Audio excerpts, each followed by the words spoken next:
বিভিন্ন দল বলতেছে আগে নির্বাচন নাকি সংস্কার, সংস্কার আগে হইলে ভালো হবে নাকি নির্বাচন আগে হইলে ভালো হবে, কোনটাতে বিএনপি আগাতে চাইতেছে?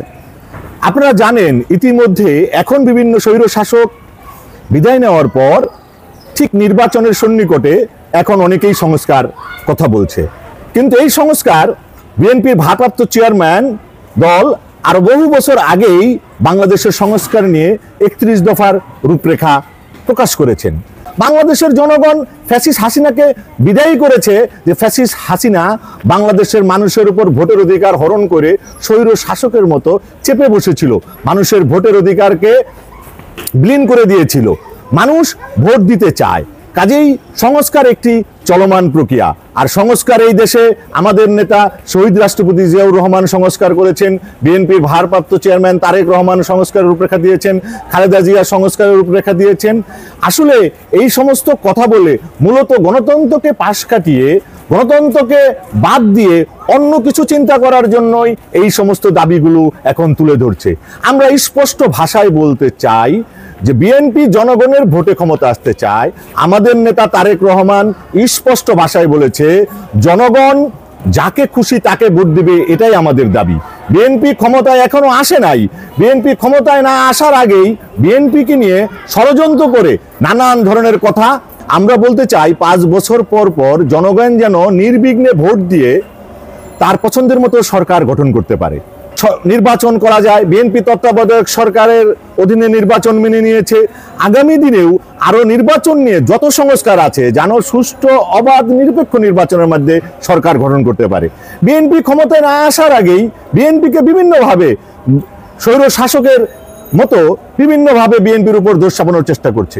আমাদের স্পষ্ট কথা, জনগণের ভোটে বিএনপি যদি ক্ষমতায় আসে, বিএনপি যদি জনগণের চাওয়া অনুযায়ী রাষ্ট্র পরিচালনা করতে না পারে, বিএনপি যদি জনগণের অধিকারের জন্য রাষ্ট্র সংস্কার করে রাষ্ট্রকে সঠিক পথে না নিতে পারে, জনগণ 5 বছর পর তাদের পছন্দের অন্য দলকে ভোট দিবে। তাতে তো বিএনপির নেতা তারেক রহমানের এবং খালেদা জিয়ার কোনো আপত্তি নেই। এই দেশের জনগণ তাকে যাকে খুশি, যে দলকে পছন্দ সেই দলকে ভোট দিয়ে ক্ষমতায় আনতে পারে। এবং এই জনগণের প্রতি বিএনপি এবং বিএনপির নেতা তারেক রহমানের পূর্ণ আস্থা আছে। তারেক রহমানের বিভিন্ন বক্তব্য স্পষ্ট প্রমাণিত হয়েছে যে জনগণ যাকে ভোট দিবে, যাকে খুশি ভোট দিয়ে ভোট নিয়ে ইনশাল্লাহ ক্ষমতায় আসতে পারে, তবেই বিএনপি ক্ষমতায় আসতে চায়, অন্য কোনো উপায় নাই। শুধু এবার নয়, 5 বছর পর যদি আবার নির্বাচনে যদি বিএনপি জনগণের আকাঙ্ক্ষা পূরণ করতে না পারে, তখন বিএনপির সমালোচনা করতে যাবে পারে।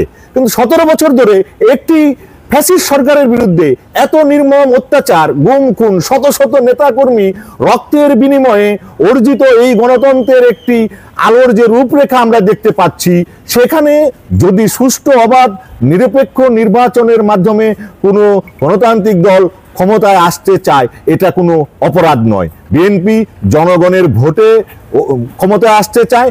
জনগণ যদি বিএনপি ধানের শীষে বা বাংলাদেশ জাতীয়তাবাদী দলকে সমর্থন করে, তবেই তারা ক্ষমতায় আসবে।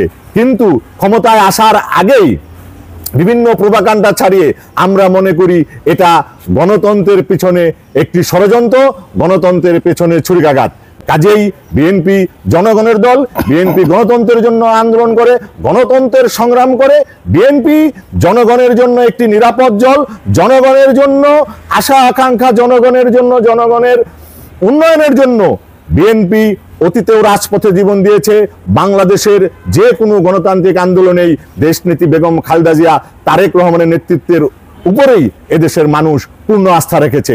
আমরা বিশ্বাস করি সুষ্ঠু নির্বাচন হলে আমাদের বিশ্বাস জনগণ তারেক রহমানের নেতৃত্বেই আগামীর বাংলাদেশ দেখতে চায়, আমরা সেই প্রত্যাশা করি।